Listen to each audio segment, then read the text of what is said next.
Chapter 8. Two Men Impossible to Find by Victor Hugo from the book Les Miserables. Marius' enchantment, great as it was, could not efface from his mind other preoccupations. While the wedding was in preparation, and while awaiting the date fixed upon, he caused difficult and scrupulous retrospective researches to be made. He owed gratitude in various quarters. He owed it on his father's account, he owed it on his own. There was Thénardier, there was the unknown man who had brought him, Marius, back to M. Gillenormand. Marius endeavored to find these two men, not intending to marry, to be happy, and to forget them, and fearing that, were these debts of gratitude not discharged, they would leave a shadow on his life, which promised so brightly for the future. It was impossible for him to leave all these arrears of suffering behind him, and he wished, before entering joyously into the future, to obtain a quittance from the past. That Thénardier was a villain detracted nothing from the fact that he had saved Colonel Pontmercy. Thénardier was a ruffian in the eyes of all the world, except Marius. And Marius, ignorant of the real scene in the battlefield of Waterloo, was not aware of the peculiar detail that his father, so far as Thénardier was concerned, was in the strange position of being indebted to the latter for his life, without being indebted to him for any gratitude.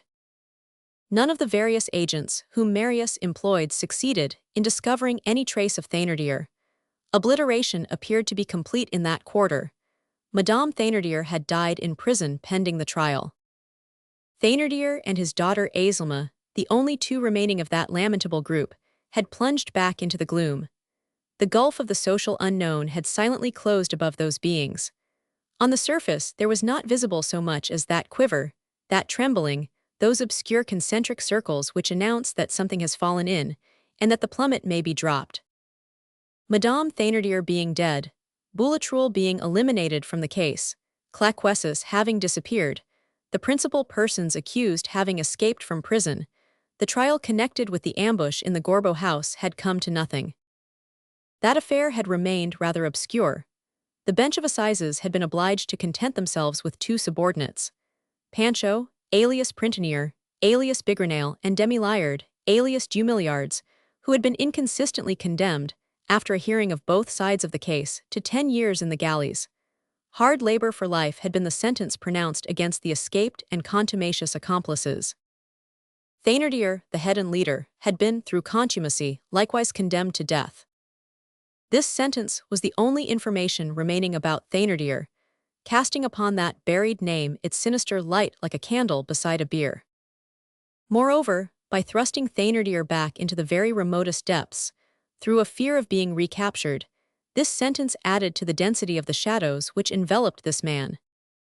As for the other person, as for the unknown man who had saved Marius, the researches were at first to some extent successful, then came to an abrupt conclusion. They succeeded in finding the carriage which had brought Marius to the Rue des Filles du Calvaire on the evening of the 6th of June.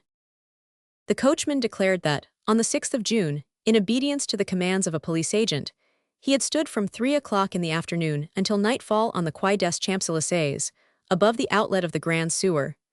That, towards 9 o'clock in the evening, the grating of the sewer which abuts on the bank of the river had opened, that a man had emerged therefrom, bearing on his shoulders another man who seemed to be dead, that the agent, who was on the watch at that point, had arrested the living man and had seized the dead man, that, at the order of the police agent, he, the coachman, had taken all those folks into his carriage, that they had first driven to the Rue des Filles du Calvaire, that they had there deposited the dead man, that the dead man was Monsieur Marius, and that he, the coachman, recognized him perfectly, although he was alive this time, that afterwards they had entered the vehicle again, that he had whipped up his horses.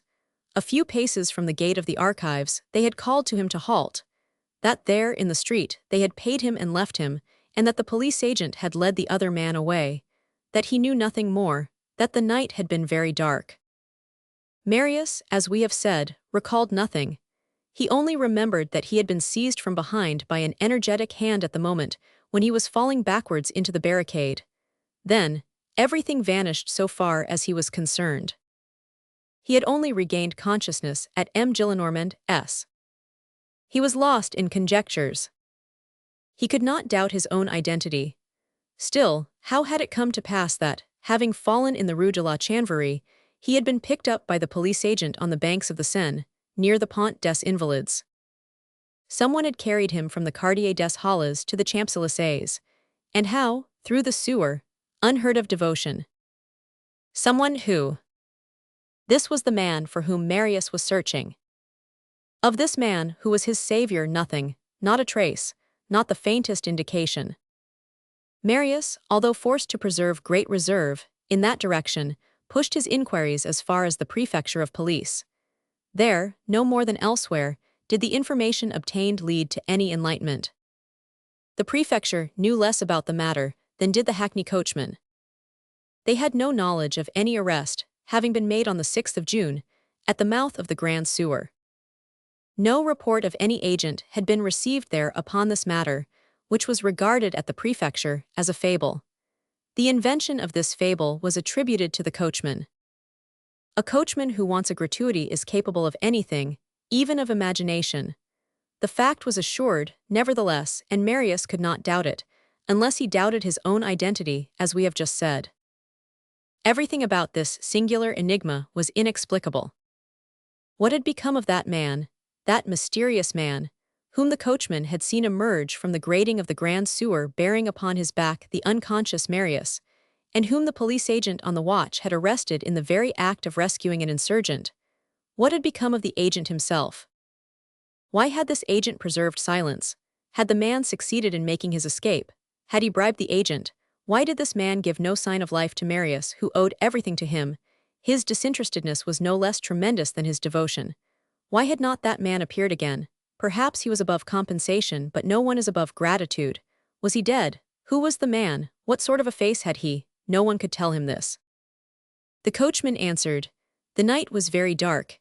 Basque and Nicolette, all in a flutter, had looked only at their young master all covered with blood. The porter, whose candle had lighted the tragic arrival of Marius, had been the only one to take note of the man in question, and this is the description that he gave. That man was terrible. Marius had the blood-stained clothing which he had worn when he had been brought back to his grandfather preserved, in the hope that it would prove of service in his researches. On examining the coat, it was found that one skirt had been torn in a singular way. A piece was missing. One evening, Marius was speaking in the presence of Cosette and Jean Valjean of the whole of that singular adventure, of the innumerable inquiries which he had made, and of the fruitlessness of his efforts. The cold countenance of Monsieur Fauchelevent angered him. He exclaimed, with a vivacity which had something of wrath in it. Yes, that man, whoever he may have been, was sublime. Do you know what he did, sir? He intervened like an archangel. He must have flung himself into the midst of the battle, have stolen me away, have opened the sewer, have dragged me into it, and have carried me through it. He must have traversed more than a league and a half in those frightful subterranean galleries, bent over, weighed down in the dark in the cesspool, more than a league and a half, sir, with a corpse upon his back.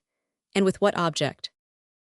With the sole object of saving the corpse, and that corpse I was. He said to himself, there may still be a glimpse of life there, perchance. I will risk my own existence for that miserable spark.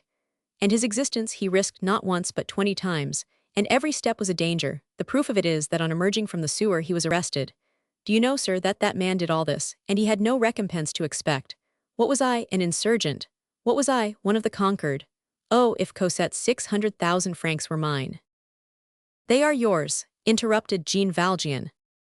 Well, resumed Marius, I would give them all to find that man once more.